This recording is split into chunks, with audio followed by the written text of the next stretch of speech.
Jake wiped his hands on a dirty rag, the smell of oil and grease clinging to his skin. The engine of the old star freighter hissed and clanked behind him, waiting for one last adjustment. It was late in the day at the busy spaceport on the edge of human space. Ships of all shapes and sizes lined the docks while travelers and workers moved quickly through the noisy terminals. Jake was a mechanic, one of the best around, but that didn't mean life was easy. Being a single dad made every day a challenge. His daughter Mia was only 7, full of energy and questions, and he wanted to give her a better life. But right now he was tired, sore, and hungry. He decided to take a break. The small diner at the corner of the spaceport caught his eye. It was brightly lit, buzzing with different alien species and humans alike, all chatting over steaming plates of food. Jake walked inside, letting the warmth and smell of spices wash over him. The diner was a strange mix of old Earth style and alien decorations. Neon signs flashed softly in different languages. The walls were lined with strange plants that glowed, faintly. The hum of conversation was lively but not too loud. Behind the counter, a young alien woman moved swiftly between tables. Her skin was a soft shade of blue and her large eyes shone like polished onyx. But what caught Jake's attention was her hands. They trembled slightly as she carried a tray full of drinks. He noticed the small, quick shakes whenever she set a glass down. Jake frowned. He didn't want to be rude, but something about her hands made him curious. When she came close, he cleared his throat. "Hey," he said, "I hope you don't mind me asking, but why do your hands shake like that?" The waitress blinked and looked down at her trembling hands for a moment. Then she smiled softly, a little tired but kind. "It's nothing bad," she said quietly. "Just a little something I live with."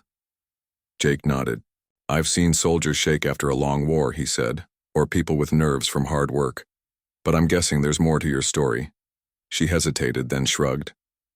"My name is Lyra," she said. "I come from a planet far from here. My people went through something terrible, a war a long time ago. It changed us." Jake listened closely, wiping his hands again, feeling a strange connection. "I'm Jake, and I know about war. Lost a lot. Even now I'm fixing ships for people trying to move on." Lyra's eyes softened. "I'm sorry," she said. "War leaves marks, no matter who you are." For a moment, the busy diner faded. Around them, 2 strangers, from different worlds, sharing quiet pain in the middle of a noisy galaxy. Jake looked around. "If you don't want to talk about it, that's okay. But maybe we can share a meal sometime. My treat." Lyra smiled, surprised but pleased. "I'd like that." Jake found a seat near the window and ordered a simple meal, fried noodles with spices from Earth. As he ate, he watched Lyra move among the tables. Despite the shaking hands, she was careful and kind, greeting customers with warmth.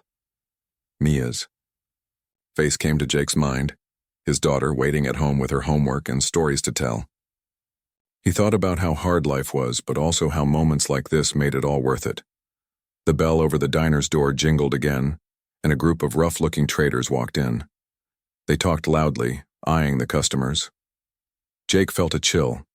Spaceports could be dangerous places. Lyra moved behind the counter quickly. One of the traders called her over with a harsh tone. Jake's grip tightened on his fork. The trader sneered. "You alien waitresses are all the same. Shaking hands or not, you can't run from the past." Lyra's eyes flickered with pain, but she kept calm. "I'm just doing my job," she said quietly. Jake felt anger rise inside him. He stood up, his voice low but firm. "Leave her alone." The traders turned to him, surprise and annoyance flashing in their eyes. But Jake wasn't just a mechanic. He was a former soldier who had learned to stand his ground. The leader of the group smirked. "Or what? You'll fix our ships for free?" Jake shook his head. "Or I'll make sure you don't get any service here. Simple." There was a tense silence. Then, slowly, the traders backed down and left the diner, grumbling. Lyra looked at Jake with gratitude. "Thank you," she whispered. Jake sat back down, feeling a mix of relief and pride. No one should have to face that alone, he said. Lyra nodded, her trembling hands resting briefly on the counter. I want to believe there is hope in this galaxy. Jake smiled. There is. We just have to fight for it. The two strangers, a mechanic and an alien waitress, shared a quiet moment. Neither knew what the future held, but both felt a spark of something new. Trust. As the stars outside began to twinkle against the dark sky, Jake finished his meal. He thought about Mia, about battles won and lost, and about the strange, beautiful galaxy that connected them all. The spaceport was quieter now. The traders had left and the diner's crowd had thinned. Jake watched Lyra clean the tables with careful, steady movements despite her shaking hands. The tremor was small but constant, like a faint echo of pain that never fully went away. Jake wanted to understand more, but he didn't want to push too hard. Still, he felt a strong pull to learn about her story. The way she carried herself, with strength under a quiet weight, reminded him of his own battles. When she came back to the counter, Jake nodded toward an empty table. Can I sit with you for a bit? I want to hear more about your planet. If you want to talk, of course. Lyra hesitated, but then agreed. She poured a cup of steaming tea, the liquid glowing faintly blue. She sat across from him, her eyes watching him carefully. My homeworld is called Theral, she began, her voice soft. A beautiful place once, full of forests and clear lakes. But years ago, a terrible war came. Not like the ones you know. This war was different. Jake leaned in. Different how? The enemy used weapons that hurt the mind and body, Lyra said. They called it the Mindfire Project. It was designed to break people, to make them weaker, trembling, afraid. Jake's heart tightened. He had heard of terrible weapons, but this was new. Did it hurt a lot of people? Lyra nodded. Many of my people were affected. Some died quickly. Others lived with the damage. The shaking in my hands is one of the signs. Jake thought about the soldiers he had known. Some came home changed forever, others never came home at all. I'm sorry, he said. No one should have to live like that. It is what it is, Lyra said, managing a sad smile. We survive. We find ways to keep going. Jake remembered Mia waiting for him at their small apartment, her bright smile and endless questions about the stars. He felt a fierce need to protect people like Lyra, people with stories that needed to be heard. Why are you working here so far from home? He asked gently. Lyra looked down at her hands. I had to leave. After the war, my people scattered. Some stayed, but it was dangerous. There are groups who still hunt survivors, afraid of what we might become. Jake frowned. That's not right. No, Lyra agreed. So I work, I save money, and I try to stay invisible. But sometimes it's hard to hide who you are. She reached out, her trembling hand brushing against Jake's. The movement was quick but full of meaning, a silent plea for understanding. Jake squeezed her hand lightly. You're not invisible to me. The diner door opened again, and a young boy ran in, wide-eyed and smiling. Mia, Jake's heart lifted. Jake's heart. Mia, he called. Mia ran to him, hugging his leg. Dad, I finished my homework early, she said proudly. Lyra watched them with warmth in her eyes. She's very lucky to have you. Jake smiled. And I'm lucky to have her. Being a single dad isn't easy. Mia looked up at Lyra curiously. Are you from another planet? She asked in her innocent voice. Lyra laughed softly. Yes, I am, from a place called Theral. Mia's eyes sparkled. Wow. Are there trees like Earth? Even better, Lyra said. But it's very far away. The moment was simple, but beautiful. Different worlds meeting in a small diner, finding hope in each other's company. After dinner, Jake walked Lyra to the diner's back door. The stars shone brightly above, cold and endless. Thank you for trusting me, Jake said. I want to help if I can. Lyra looked up at the sky. Sometimes I wonder if help will ever come. Jake shook his head. Help comes when people stop being afraid. We'll find a way.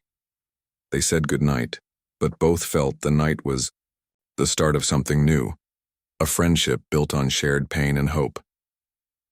The next day, Jake returned to his workshop, fixing an old hover car with steady hands.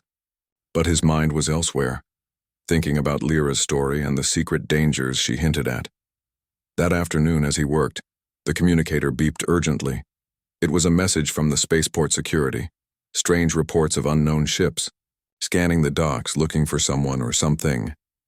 Jake's heart raced. Could it be connected to Lyra's warning? He grabbed his tools and headed back to the diner, hoping to find answers. Inside, the diner buzzed with nervous whispers. Lyra was busy but kept glancing toward the door. "Have you heard?" she asked Jake quietly. "They're looking for survivors like me. They want to capture us." Jake's jaw tightened. "Not on my watch." They decided to meet after her shift to plan. Later that night, in the quiet of Jake's apartment, Mia asleep in her bed, Jake and Lyra talked long into the night.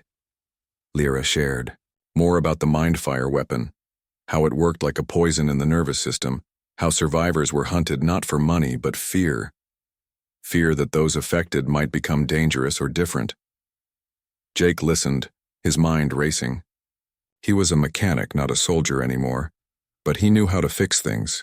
Machines, engines, and maybe even broken lives. "We can't let them find you," Jake said firmly. "You need protection." Lyra smiled, hope shining through her trembling hands. "Maybe there's more strength in me than I thought." Jake nodded. "You're not alone anymore." The bond between the mechanic and the alien waitress grew stronger that night. Two people from different worlds, linked by struggle and courage, ready to face whatever the galaxy threw at them. As the first light of dawn crept through the window, Jake felt something he hadn't in a long time. Hope. Jake woke up early. The soft hum of the spaceport outside his small apartment was familiar, but this morning it felt heavier. His mind was full of thoughts about Lyra and the dangers she faced. He glanced over at Mia sleeping peacefully in her bed. She looked so small, so safe. But he knew the universe outside was anything but. Being a single father wasn't easy. Every day was a balancing act between work, taking care of Mia, and keeping them both safe. But he never complained. Mia was his world, and he would do anything to protect her. After getting Mia ready for school, Jake kissed her forehead and sent her off with a smile. "Be good today, kiddo. I'll be home soon." Mia waved excitedly and ran toward the shuttle that would take her to her school inside the spaceport. Jake watched her go, feeling both pride and worry. He then headed to his workshop. The shop was small, cluttered with tools, engine parts, and old starship manuals.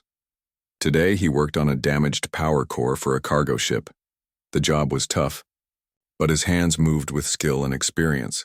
Still, his thoughts kept drifting back to Lyra. At lunch, Jake stopped by the diner. Lyra was working hard, her hands trembling but steady as ever.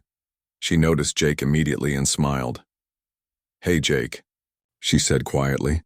"How's Mia?" "She's good," Jake replied. "Starting to learn more about the stars every day. She asked me about your planet again." Lyra's smile grew warmer. "That's sweet. Kids have a way of making everything better." Jake looked around the diner. It was busy, but peaceful for now. "Listen, Lyra, I want to help you more. I know you said you're saving money and trying to stay safe, but maybe there's another way." Lyra paused, considering. "What do you have in mind?" Jake leaned in. "I have some old contacts from my time as a soldier. People who don't like bullies or those who use fear to control others. Maybe they can help protect you and your people." Lyra's eyes widened. "You'd do that for me?" Jake nodded. "No one should have to hide, especially not someone as brave as you." They shared a hopeful look, a silent promise forming between them. Later that day, Jake received a call from one of his old friends, Marco. Marco was a pilot who had flown in many dangerous missions and had connections with resistance groups spread across human and alien territories. Jake explained the situation quickly. Marco's voice was serious. I'll see what I can do. You're right. This kind of fear has to end. While waiting for news, Jake visited Mia at school. She was busy drawing pictures of spaceships and alien worlds. Dad, she said, do you think people like Lyra's family will ever be safe? Jake smiled and ruffled her hair. I believe so, Mia. It just takes people who care to make it happen. Mia looked at him thoughtfully. Like you. Jake felt a lump in his throat. Yeah, kiddo. Like me. Back at the diner, Lyra confided in Jake about the hardest part of her life, missing her family. The war had scattered them all, and many were lost or trapped in dangerous places. I don't know if I'll ever see them again, she said, voice breaking. Jake reached out, holding her hands gently. You're not alone. You still have people who care. Lyra smiled, tears in her eyes but hope in her heart. That night, Jake sat at his workbench fixing small parts for a client's ship. His communicator beeped softly. It was Marco. I found a safe place for your friend, Marco said. A hidden station where survivors like her can live without fear. Jake's heart lifted. Thank you, Marco. That means everything. Let's plan to get her there soon, Marco replied. Jake knew it wouldn't be easy. The galaxy was full of dangers, and those who hunted Lyra's kind wouldn't give up without a fight. But for the first time in a long while, Jake felt hope growing stronger. The next day, Jake and Lyra met in the diner's quiet back room to discuss the plan. Lyra's hands shook more than usual, the stress weighing on her. I'm scared, she admitted, but I want to fight for my people, for my future. Jake nodded. You're stronger than you know. Together, they began preparing for the journey ahead. Jake would fix and upgrade a small transport ship for a quick escape. Lyra would gather what she could carry, memories and small treasures from home. As they worked side by side, their friendship deepened. They shared stories of loss and hope, dreams and fears. Both knew the road would be dangerous, but neither would give up. One evening, as Jake tucked Mia into bed, she whispered, Dad, do you think Lyra will be okay? Jake kissed her forehead. We'll make sure she is, because family looks out for each other, no matter where they're from. Mia smiled and drifted to sleep. Jake stayed by the window, staring at the stars, thinking about the battles still to come, not just for ships or territory, but for kindness, safety, and trust, in a galaxy full of strangers. Jake worked late into the night in his cramped workshop, the soft glow of sparking welders and blinking consoles filling the small space. The old transport ship he was fixing wasn't much to look at, but it was sturdy, perfect for a quick escape or a surprise rescue. His hands moved skillfully over the machinery, but his mind was elsewhere. The weight of Lyra's story pressed down on him like a heavy starship engine. He couldn't shake the feeling that the threat to her was bigger than just angry traders or small-time criminals. Something darker was lurking beneath the surface. The communicator buzzed suddenly, breaking the silence. Jake answered quickly. Jake, this is Marco, the pilot's voice said, low and urgent. I've got bad news. The group hunting your friend is closer than we thought. They've been tracking shipments around the spaceport. We think they might have informants inside. Jake's jaw tightened. How close? Close enough that, if you're not careful, they'll find you both. Jake's gaze drifted toward the window. Outside, the stars glittered cold and distant, but the spaceport felt smaller, more dangerous. Thanks for the warning, Jake said. I'll keep Lyra safe. As he ended the call, footsteps echoed behind him. Lyra stood at the doorway, her face pale but determined. I heard, she said quietly. We need to move faster. Jake nodded. I'm upgrading the ship's stealth systems and weapons. If they come for you, we'll be ready. Lyra swallowed hard. I don't want to fight, Jake. I want peace. Jake looked at her hands, still trembling but steady with resolve. Sometimes, to find peace, you have to fight first. The next morning, Jake and Lyra met at the diner for a quick breakfast. The usual buzz of the spaceport was there, but Jake noticed more guards and security scanning the crowd. The tension was thick. As Lyra served a table, Jake caught a glimpse of a shadowy figure watching her from across the room. The man's eyes were cold and calculating. Jake's heart pounded. "We're being watched," he whispered. Lyra nodded. "I feel it too." They finished their meal quickly. Outside, Jake's transport ship waited hidden behind a row of cargo containers. "Let's get you to the safe station," Jake said, his voice firm. Lyra climbed aboard, her hands steady, now with trust. Jake started the engines and the ship hummed to life. As they lifted off, Jake glanced at the viewports. The spaceport disappeared behind them, swallowed by the dark expanse of space. But the danger wasn't over. Suddenly, alarms blared. Red lights flashed. Jake's eyes widened. "We're being followed." Through the viewport, sleek black ships emerged, cutting through the stars like hunting wolves. "Hold on," Jake said, gripping the controls. The pursuers fired warning shots. Jake dodged and weaved, his mechanic skills and years of piloting instincts guiding him through the chaos. Lyra reached out, her trembling hands suddenly steady as she helped with the navigation systems. Together they worked quickly, Jake handling the ship, Lyra managing the controls and communications. "Contact Marco," Jake ordered. "Tell him we're under attack." The pilot's calm voice came over the comms. "Hang tight. Backup is on the way." The chase was tense and dangerous. Jake pushed the ship to its limits, using every trick he knew to shake the pursuers. Finally, Marco's squadron arrived, their ships flaring with bright engines. The black ships broke off the chase, retreating into the darkness. Jake exhaled deeply. That was too close. Lyra looked at Jake with gratitude and a new kind of strength. "Thank you for saving me." Jake smiled, feeling a bond that went beyond words. At the safe station, a hidden space fortress far from prying eyes, Lyra was welcomed by others like her, survivors of the Mindfire War, people who had suffered and endured. Jake watched as Lyra reunited with some of her distant relatives, their faces marked by stories of pain and hope. For the first time, Lyra's tremors seemed less important. Here she was not just an alien waitress with shaking hands. She was part of a family fighting for their future. Jake knew the road ahead would still be hard. The galaxy was full of shadows, and those who wanted to hurt them would not give up easily. But he also knew this. Strength was not just in muscle or weapons. It was in trust, in connection, in fighting for those who could not fight for themselves. As Jake prepared to leave the station, Lyra took his hand, steady now and strong. "Thank you," she said simply. "No," Jake replied. "Thank you. You remind me why we keep fighting." They parted with a promise to stay connected, knowing that in the cold darkness of space, sometimes the warmest light comes from friendship. Jake's ship hummed softly as it cruised away from the hidden station. The stars stretched endlessly ahead, cold and silent witnesses to the struggles of those beneath their light. Though the immediate danger was past, Jake's mind was heavy. The enemies hunting Lyra's people were still out there, unseen but dangerous. Back at his workshop, Jake buried himself in repairs and upgrades.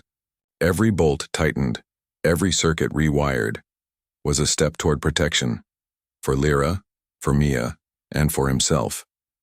But even as his hands worked, his thoughts kept drifting to the whispers of fear and suspicion that followed the survivors. Days later, Lyra arrived at Jake's workshop, her hands still trembling slightly but her spirit stronger than before. "I wanted to see you," she said softly. "To thank you again." Jake smiled. "Anytime." They sat together, sharing a meal. Jake had made simple bread and fresh fruit from the spaceport market. The warmth between them was quiet but growing like a small flame against the darkness. Lyra's eyes grew serious. "There's something I haven't told you. Not everything is as clear as it seems."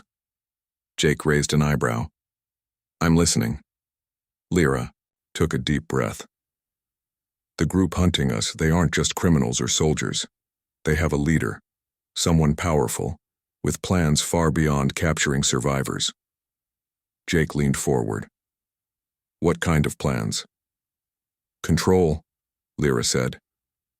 "They want to use the Mindfire technology again, not just to hurt but to control minds to build an army." Jake's fists clenched. That's terrifying. It is, Lyra agreed. And they've already started. People disappear without a trace. Others come back changed. Jake's mind raced. If the enemy succeeded, no one would be safe, and not humans, not aliens, not even his daughter Mia. We need to stop them, Jake said, determination rising in his voice. Lyra nodded. But we can't do it alone. Jake stood up. Then we gather allies. Friends, old contacts, anyone willing to fight for freedom. Over the next days, Jake and Lyra worked tirelessly. Jake reached out to Marco and other trusted allies across the spaceport and beyond.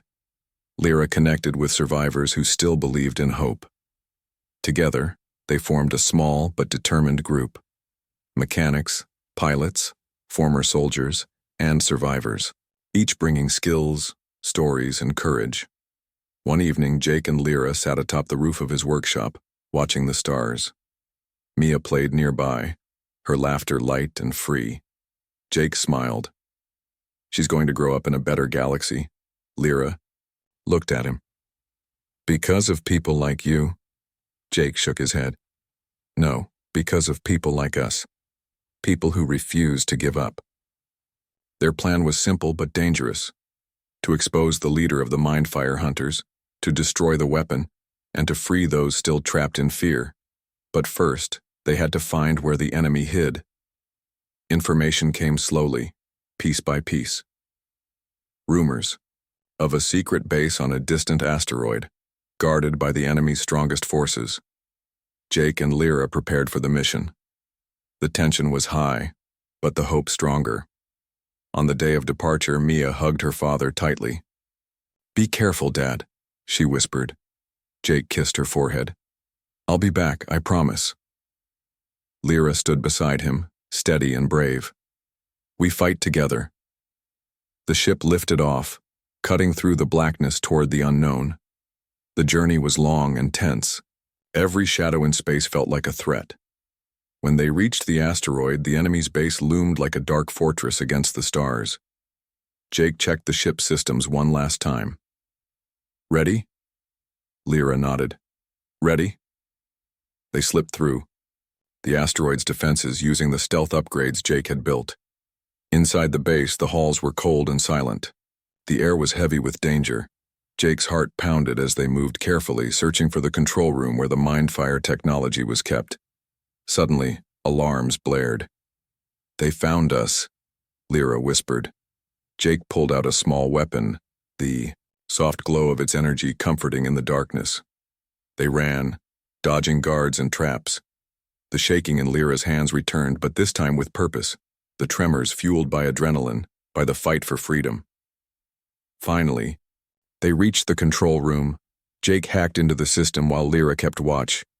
The screen showed chilling images, prisoners, machines, and the dark figure of the enemy leader. Jake's fingers flew over the keyboard. "We're almost there. The Weu." Enemy leader appeared on a large screen, his face cold and cruel. "You cannot stop progress," he said. "Mindfire will bring order to chaos." Jake met the screen with fierce defiance. "You're wrong. Freedom is stronger than fear." With a final command, Jake shut down the Mindfire system. The machines powered down, lights flickering out. Suddenly, the base shook violently. An explosion rocked the walls. "It's collapsing," Lyra shouted. They ran for the exit, dodging debris and smoke. Jake caught Lyra's hand. "Stay close." Together, they burst out into the open air just as the base exploded behind them, a fiery beacon against the black sky. Breathing heavily, Jake looked at Lyra. "We did it." Lyra smiled, tears of relief in her eyes. Together. The ship lifted off, leaving the burning asteroid behind. As they traveled home, Jake thought about Mia waiting for him, about the battles fought and the peace earned. In the vastness of space among stars and shadows, two people had found something worth fighting for: hope.